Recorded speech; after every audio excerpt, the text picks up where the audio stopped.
So the Ottoman Empire, may Allah reward them, did an amazing job in establishing Islam.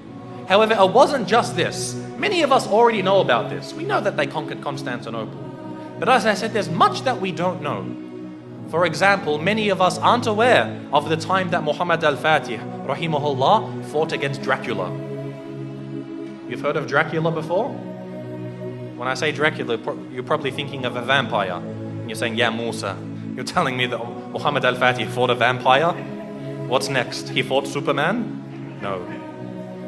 Dracula was a real man. There was a real man named Dracula. And he ruled over the southern part of the country of what we call today Romania.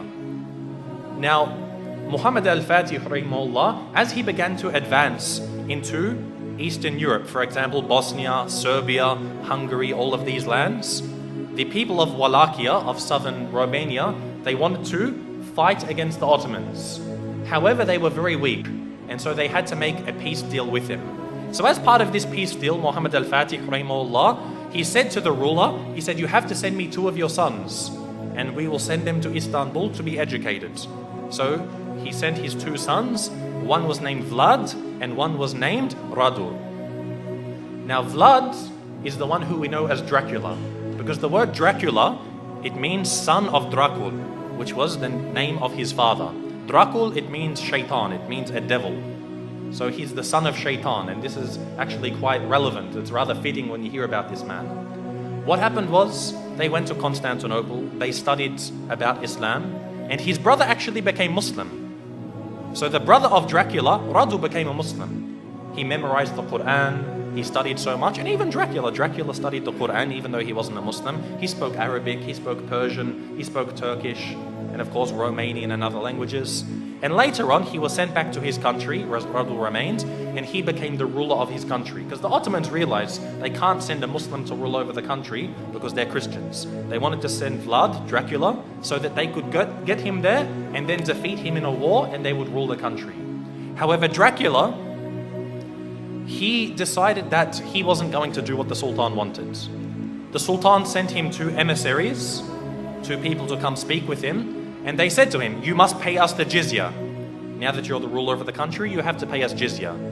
And so Dracula, he said to them, if you want to step inside of my court, you have to take off your turban. And so they said, no, we won't remove it for you. We're not going to remove it for a kafir. So he said, take it off. Again, they refused.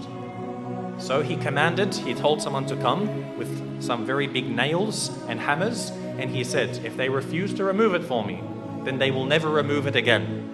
And he commanded that their turbans be nailed into their heads. And of course, this in effect killed them. So this was an act of war. Dracula had decided that he wanted to go to war with the Islamic State. And so Muhammad al-Fatih, rahimahullah, he sent a massive army to go fight against them. But Dracula, because of his tactics and the fact that he knew the Ottomans very well, he was able to defeat them on some occasions. Now what he did is what really makes him stand out as being an absolute devil.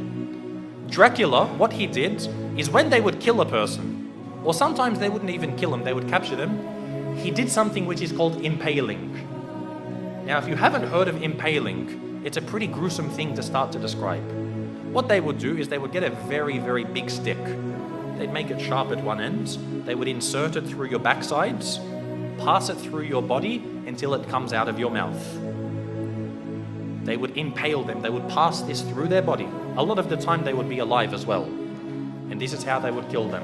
And then they would put this in the ground, then impale the next person, put him next to him. And the Ottoman army, when they went to go check on their troops, they found that on one of the very long roads leading to the capital of this area, they found 20,000 Muslims impaled along the sides of this road. Imagine this. And we suffer today. No doubt we suffer as Muslims today. But things like this, you can't really compare. 20,000 of them impaled. You can imagine how Muhammad al-Fatih, rahimahullah, he feels. To see even one Muslim killed is too much. But to mutilate their bodies after this was something which was, beyond what was acceptable. And so he decided to send Radu, who was the brother of Dracula. He sent him to go fight against his own brother. And eventually Radu, rahimahullah, he was able to actually eventually catch up with his brother. This is after he commits so many more atrocities. Even the Christians, they started to back off from him. Because what happened was he, being Romanian, he was Orthodox, he wasn't Catholic. But he actually said to the Pope, he said, if you give me some more troops, I'll become a Catholic for you. Anything you want, I'll change my religion for you. He couldn't care. He wasn't a man of true belief. He was only a man of pragmatism on the battlefields.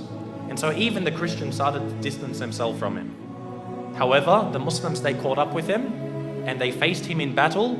And it's unclear if the Muslims killed him or if his own people turned upon him and killed him. But either way, Dracula was killed.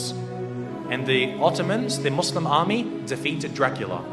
And so what they did was they removed his heads and they took it to the city of Istanbul and they put it on a very, very large stick. They impaled his head and put it at the gates of Constantinople, where it stood for about 2-3 months, to say, if you want to be like this man, wage war against us. This was the demise of Dracula. And again, as Muslims, most of us won't even know about this. How many people know that Dracula was a real man? And we as Muslims, we fought him and we killed him. You know how they say garlic kills Dracula, or a silver bullet to the heart, or a wooden stake? None of these kill Dracula. Muslims kill Dracula.